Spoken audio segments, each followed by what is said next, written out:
Hello mga sangkay ko dyan. Tayo magluto ng gulay today. Ayan.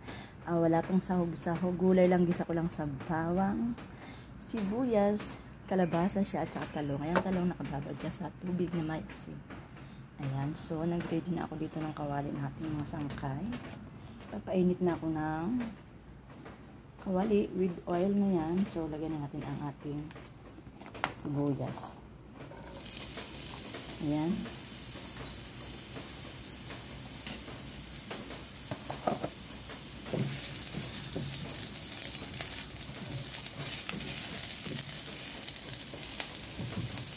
Nagamit pa rin tayo ng bawang.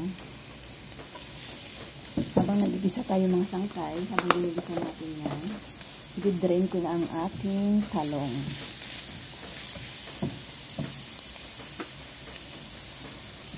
Ang mga sangkay, ilagay na natin ang ating squash.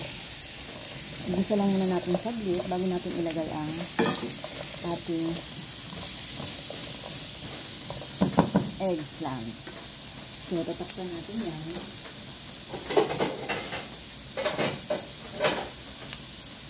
Takpan muna natin, then balikan natin.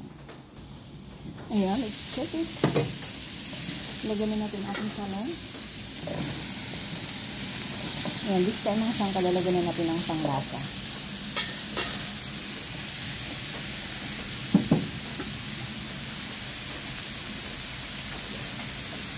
Lagyan ako ng chicken powder.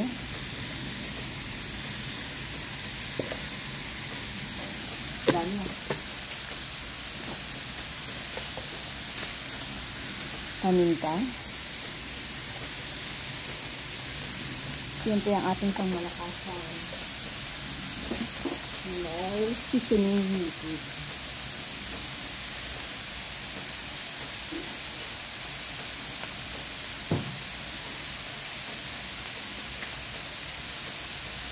Ang ating Knorr seasoning liquid. Ayan, masangkad.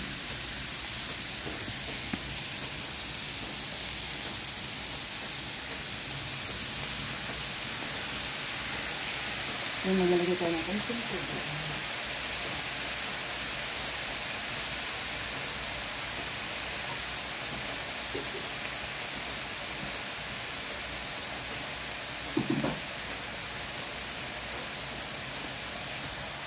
Ito na ating tubig. Ayan. Takpan natin. Hayaan natin lumambot ang ating labas at ang ating talong ay maluto. Balikan natin. Check natin ng sangkay. Ngayon ang boses. Ayan, ang sangkay. It's done. Done na ang ating ginisang kalabasa with eggplant. Thank you for watching. Ayan, dyan na siya. Ito na natin. Ayan. Yan, simpleng luto lang, okay na.